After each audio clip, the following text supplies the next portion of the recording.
Hello, hello. Well, what I would like to talk to you about on today is the fruits of a soul tie. So, yesterday I did a short video explaining to you how to tell if you have a soul tie, and I gave you 5 easy ways to tell. But now I want to go into a little bit more depth so that you can get crystal clear about whether you have a soul tie or not. Now, for those of you who already know you have a soul tie and you don't need much convincing because you're pretty sure that you have one, I want you to go and sign up for the soul tie breaking class that's taking place on October 3rd, and the link is in my bio. It is a private online forum, so no matter where you are in the world, you can participate, and I will be the one to teach you, coach you, and pray for you to get supernatural deliverance from a soul tie that evening. Now, what is the fruit of a soul tie? Number one, you will have uncontrollable thoughts or behaviors, and y'all know what this looks like. You block them, you unblock them. You say, I'm sick of him, I don't want to talk to him ever again. And next thing you know, you're looking at your phone, waiting for him to call you. Or maybe you're sending him a little slick text. Or maybe you're posting subliminal messages on social media, hoping that he reads them so that he can respond to you somehow. But you hate all of that. You actually don't want him. You don't want to talk to him. You don't want to miss him even, but you cannot help it. These uncontrollable thoughts or behaviors, your mind is always on him, and you seem like you cannot get him off of your mind. Let's say you guys go to the same church. You try to go in church and focus on the message, but you keep looking over at him. You keep fantasizing about him. You're trying to pay attention to the word, but your mind keeps going towards, is he looking at me? Did he see me today? What is he over there doing? Who is he talking to? No, I heard from the Lord that he is my husband, so he should be talking to no other woman up in here. This is the fruits that you have a soul tie. Now, I'm not going to do a full teaching into what soul ties are or how they come about. I want you to go to my YouTube page and watch a video that I did called Soul Ties, What They Are and How to Break Them. That is an hour-long teaching into soul ties. It has scriptures all up and through it so that you can be clear about what the Bible actually says and what God defines as a godly and an ungodly soul tie. So go check that video out. But for right now, I just want to stick to helping you to know for sure whether you have one or not. Number two, hoping, dreaming, and or praying for God to intervene. Now, I explained that when your will is attached to somebody in the soul tie, that is what it will look like. You're still hoping, dreaming, or praying about that person. You cannot seem to let it go. You cannot seem to. Now, let me explain this. There's a difference between just having a crush on somebody or having an ungodly soul tie with them. Having a crush, you might see them, you might have a thoughts. You might think about them, they might run across your mind. But an ungodly soul tie is when it is happening very frequently, and you are dreaming about them all the time. You are fantasizing about them all the time. Your soul literally is attached to them. That is different than just noticing that somebody's cute and hoping that he asks you for your phone number. That is not the same, okay? Next, having unstable and or low emotions concerning them. If your emotions are up and down, up and down, up and down concerning that person, one day you're like, I'm glad he out my life, or I don't really like him anyway. And then the next day you're like, oh my God, I miss him so much. He was my best friend. What am I gonna do? Is God gonna send me anybody else? I'm tired of being alone. Or having very low emotions. Let's just say you guys are not together. You know he's not the one for you, but you are bitter. You are resentful. You have a little bit of hatred going on in the inside of you. Those emotions also are revealing and telling that you have a soul tie that you need to get free from. And also, you need to do some healing if the emotions are that strong. Okay, you guys know some people that have been out of a relationship for years, but they will retell the story as if it happened yesterday. You can't even tell it happened 20 years ago. They remember every single detail, and every single emotion is all over their face and coming out of their mouth. It's in their undertone because they are still bound in a soul tie to that person. Gotta get free. Gotta get free. Next, and I talked about this yesterday, when your imagination is tied to that person, you may even find yourself masturbating to your memory of that person or to just something that you're imagining taking place with that person. Fantasizing in an ungodly manner about that person. That means you're bound to them and you need to let them go. Talking about them or the relationship often. Thinking about them or the relationship often. And watching or checking up on them often. Now, let me qualify this because I get this question in the last class that I had about 2 weeks ago.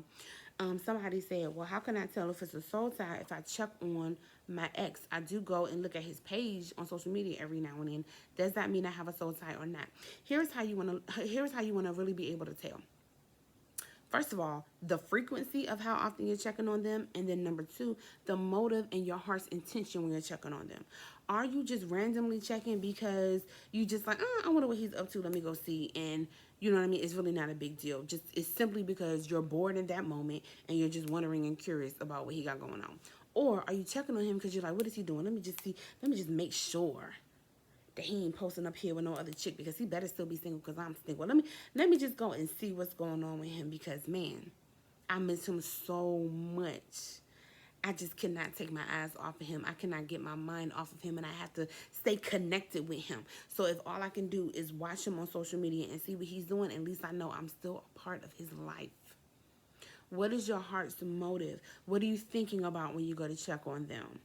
What are you thinking about when you go to look at his friends' pages? I had somebody else ask me this.